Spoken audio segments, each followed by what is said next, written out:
Darkness slowly closed around me.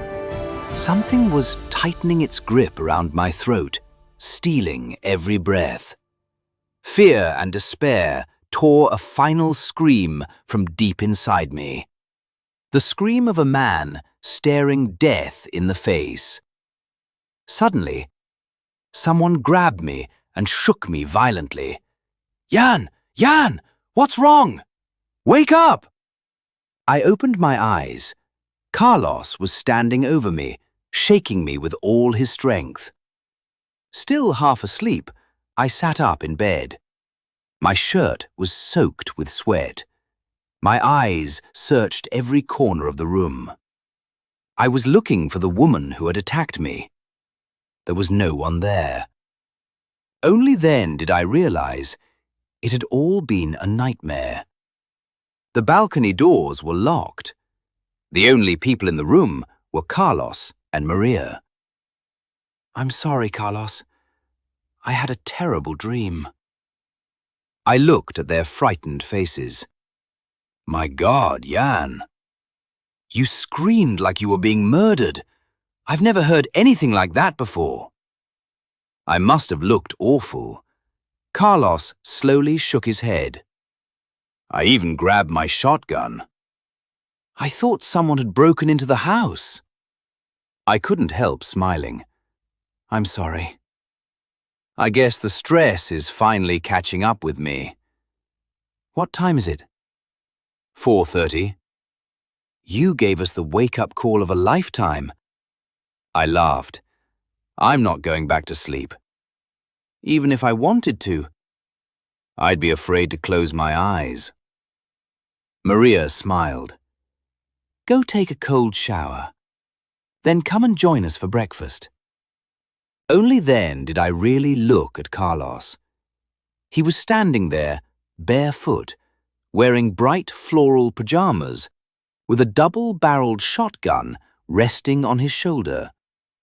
He was trying very hard to look serious, but the moment I looked at those ridiculous pajamas, I burst out laughing. "All right. Enough fooling around." He turned, walked out of the room, and quietly closed the door behind him. After a cold shower, I finally felt like myself again. The nightmare still lingered in the back of my mind, but I refused to let it ruin the day. A few minutes before 9, I arrived outside the Condado Hotel. Instead of going inside, I sat on a bench and quietly watched the entrance. After everything that had happened over the past few days, staying alert seemed like the wiser choice. I glanced at my watch. It was 8:55. I smiled. Knowing Anna, she'd probably be a few minutes late. I lit my first cigarette of the day and watched the hotel come alive. Taxis arrived one after another. Some guests were checking in, others were checking out. Others checked out. Everyone seemed to have somewhere to be. A few minutes later, a dark green Jeep pulled up beside the bench. Anna was behind the wheel. Beautiful, smiling, exactly as I remembered her. I picked up my bag, walked over, opened the passenger door, and leaned in to kiss her. "Good morning, Anna." She smiled without taking her eyes off the road. "So, how's my little bat?" For more than 20 years, she had been the only person who ever called me that. Hearing that nickname made every worry disappear. "I couldn't wait to see you again. Yesterday felt endless, but now we're finally together." I looked at Anna. Time had been kind to her. It hadn't taken away her beauty. If anything, it had made her even more captivating. Her chestnut hair shimmered in the morning sun, and her green eyes still held the same warmth and the same quiet strength. One look was enough, just like old times. So, are you finally going to tell me where we're going? Anna smiled. Relax. Everything in its own time. We're driving to the west side of the island. I have a short meeting there. After that, the rest of the day is ours. The Jeep rolled smoothly along the road, leading west across the island. For a while, neither of us spoke. We were both lost in our own thoughts. A warm breeze drifted through the open Jeep, carrying the scent of the ocean. About an hour later, I realized I was hungry. How about a stop? I could really use a cup of coffee. Anna nodded and turned into the parking lot of a small roadside restaurant.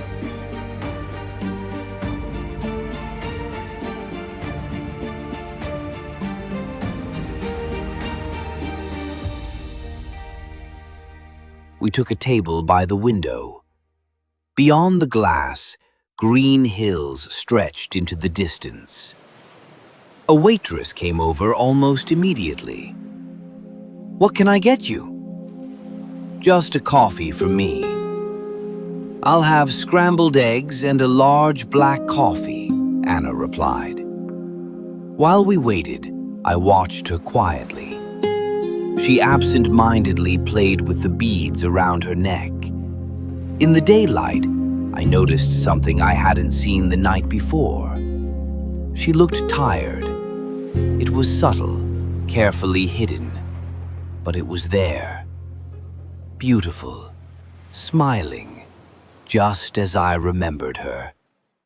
Perhaps even more beautiful than she had been years ago. A few minutes later, the waitress returned with our breakfast.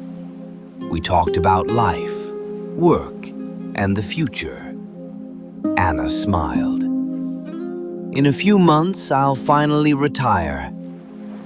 I can't wait to slow down and enjoy life. Then she looked straight into my eyes. My heart skipped a beat. At that very moment, two men walked into the restaurant. Dark sunglasses, confident stride. Something inside me tightened. I knew this was the moment. I had to tell Anna the truth.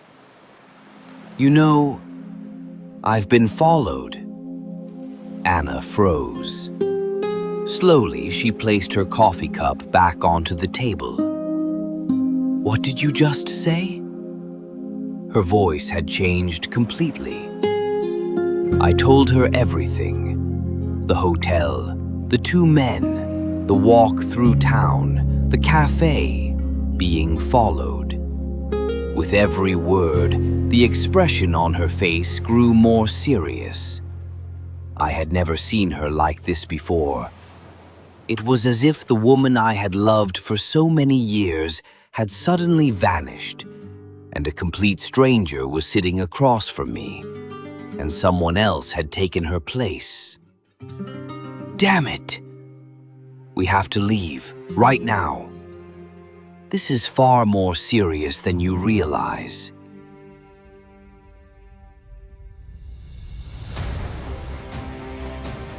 We're leaving.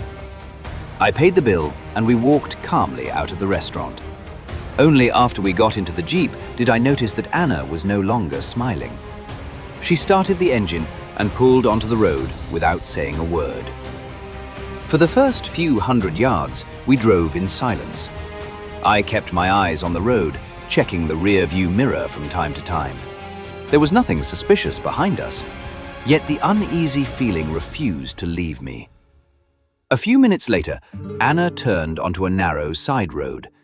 The asphalt soon gave way to a sandy track lined with dense palm trees.